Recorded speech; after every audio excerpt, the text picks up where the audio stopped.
Hello बच्चों, मैं आज आपको पढ़ाने वाली हूँ भारतीय इतिहास के स्रोत। भारतीय इतिहास के स्रोत पहला कौन सा है? वेद। सेकंड नंबर पे विदेशी यात्री। थर्ड नंबर पे पुस्तकें एवं लेखक और फोर्थ नंबर पे है पुरातत्व सामग्री। वैसे वेद, वैसे विदेशी यात्री। पुस्तक एवं लेखक। पुस्तक है तो लेखक, लिखेंगे तो कौन? पुस्तकों को लेखक ही। तो हमारे इतिहास के स्रोत कौन कौन से हुए?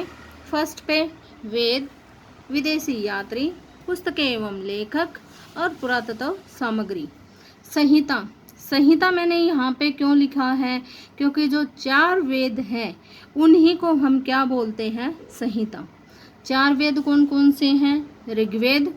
सबसे प्राचीन वेद कौन सा है? हमारा ऋग्वेद। सेकंड जो वेद है वो कौन सा है? यजुर्वेद। सेकंड नंबर पे कौन सा वेद है? यजुर्वेद। और थर्ड नंबर पे हमारा आता है सामवेद। और फोर्थ नंबर पे हमारा कौन सा वेद है? अर्थवेद। ऋग्वेद। ऋग्वेद सबसे प्राचीन, जैसा कि मैंने आपको पहले ही बताया है कि ऋग्वेद हमारा सबसे प्राचीन वेद है। इसमें मंडल कितने हैं? 10। 1028 सूक्त हैं और 10,462 ऋचाएँ हैं। ऋचाएँ हम किसको बोलते हैं? मंत्रों को। जो मंत्र हैं उसको हम क्या बोलते हैं? ऋचाएँ। हम इसको आराम से याद कर सकते हैं क्योंकि तीनों में क्या आया हुआ है? स्टार्टिंग में 10 10 10। अब सेकंड जो है सूक्त है, यानी पहले हमारा मंडल आया, सेकंड नंबर पे हमारा सूक्त आया। तो हम 10 को छोड़कर, 10 तो सभी में है, तो सेकंड नंबर पे क्या आया? हमारा सूक्त। सूक्त दूसरे नंबर पे है तो उसकी जगह हम क्या लगा देंगे? 2। उसके बाद 2 जा कितने होते हैं? 4। और 4 के बाद यानी 2 और 4 यहाँ क्या आएगा? 6। और 6 और 2 मिला के क्या हो जाएगा? 8। और 2 को हम यहाँ लिख देंगे। यानी मंडल कितने? 10, सूक्त 1028 और ऋचाएँ 10,462। यानी पहले में 2 डिजिट, दूसरे में 4 डिजिट और तीसरे में 5 डिजिट। आगे है इसका जो पाठ करता है, यानी जो ऋग्वेद है उसके पाठकर्ता को हम क्या बोलते हैं? होत्र। ये किसके द्वारा लिखित है, यानी किसके द्वारा रचित है? ये किसके द्वारा रचित है? विश्वामित्र के द्वारा। किसके द्वारा रचित है ये? विश्वामित्र के द्वारा। अच्छा, 10 मंडल है इसमें। अब इसमें 10 मंडल हैं तो इसमें जो तीसरा मंडल है ना उसमें किसका वर्णन है? गायत्री मंत्र का। गायत्री मंत्र का वर्णन है। और इसमें गायत्री मंत्र किससे संबंधित है? सूर्य देवता और सावित्री को। 8वां मंडल, सॉरी मैंने यहाँ पे 8वां मंडल का लिखा नहीं है, लेकिन मैं आपको बता देती हूँ। जो 8वां मंडल है वो किसके लिए है? हस्तलिखित ऋचाओं के लिए। हस्तलिखित ऋचाएँ हैं उन्हें हम क्या कहते हैं? खिल। जो 8वां मंडल है उसमें हस्तलिखित ऋचाएँ मैंने किसको बताया है? मंत्रों को। तो मंत्रों को हस्तलिखित जो ऋचाएँ हैं वो हमारी कौन से मंडल में है? 8वें मंडल में। इसको हम ऐसे भी याद रख सकते हैं कि 8वीं में बच्चा अच्छे से लिखने लग जाता है तो हाथ से अच्छे से लिखने के कारण 8वें मंडल में किसकी रचना दी गई है? हस्तलिखित ऋचाओं की, जिसको हम क्या कहते हैं? खिल। अब आता है हमारा 10वां मंडल। 10वें मंडल में क्या है? 4 वर्ण हैं। 4 वर्ण कौन कौन से हैं? जैसे हम इसको याद रख सकते हैं, BSVSU। बी से ब्राह्मण, S से क्षत्रिय, V से वैश्य और शू से शूद्र। B से ब्राह्मण, S से क्षत्रिय, V से वैश्य और SU से शूद्र। ये जो बनाए थे 4 वर्ण, ये किसके आधार पर थे? व्यवसाय के आधार पर। व्यवसाय के आधार पर ये वर्ण बनाए गए थे। ठीक है। इसके बाद आता है हमारा यजुर्वेद। यजुर्वेद, इसके जो पाठ करता है उसको हम क्या बोलेंगे? अथर्वणा। ऋग्वेद के पाठकर्ता को क्या बोला था हमने? होत्र। ऋग्वेद के पाठकर्ता जो है वो होत्र, और यजुर्वेद के पाठकर्ता हम उसको क्या बोलेंगे, अथर्वयु। अथर्वयु। इसमें किसका वर्णन दिया गया है, शेष और पाठ का, मंत्र का और बलि का। किस में दिया गया है, ये यजुर्वेद में।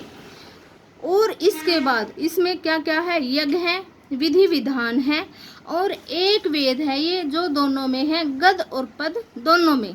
कौन सा वेद, यजुर्वेद। तो यहाँ तक हमारे 2 वेद हो चुके हैं।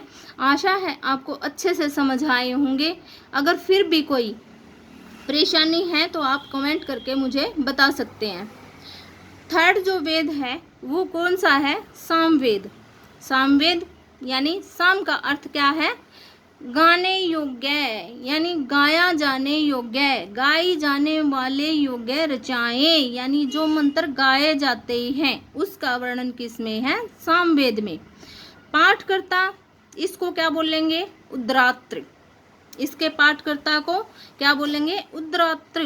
किसके पाठकर्ता को, सामवेद के। और एक जो वेरी वेरी इम्पोर्टेंट क्वेश्चन है वो इससे क्या बनता है कि भारतीय संगीत का जनक, भारतीय संगीत का जनक किसको बोला गया है, सामवेद को।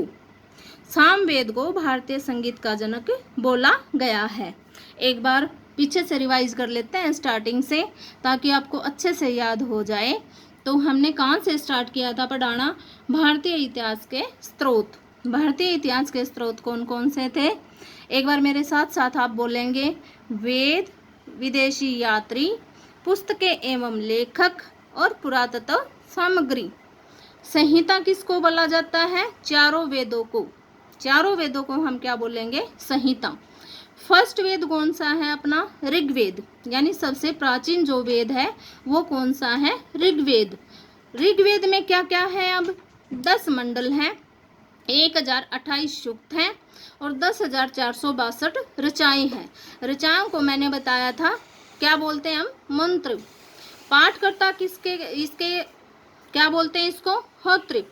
और किसके द्वारा रचित है ये, विश्वामित्र के द्वारा। इसके बाद जो गायत्री मंत्र है वो हमारा कौन से मंडल में है, तीसरे मंडल में। सोम देवता का जो वर्णन है वो किस में है, 9वें मंडल में। और एक मैंने जो बताया था आपको 8वें मंडल में, हस्तलिखित ऋचाएं, जिनको क्या कहते हैं हम, खील। 4 वर्ण यानी 4 जो वर्ण है उसका कौन से मंडल में वर्णन है, 10वें में। और 10वां जो मंडल है उसमें व्यवसाय के आधार पर जो है ये वर्ण बनाए गए थे। कौन कौन से थे, जिसको हम इसे याद कर सकते हैं, BSVSU। बी से ब्राह्मण, एस से शूद्र, बी से वैश्य, सॉरी बी से ब्राह्मण, एस से क्षत्रिय, वी से वैश्य और SU से शूद्र। सेकंड नंबर पे कौन सा आया हमारा, यजुर्वेद। यजुर्वेद पाठकर्ता अथर्वयु, सस्वर पाठ करेंगे और मंत्र और बलि का जो वर्णन है वो किस में दिया गया है, यजुर्वेद में। यह से यजुर्वेद, यह से यज्ञ। यज्ञ होंगे तो विधि विधान भी होंगे, ठीक है।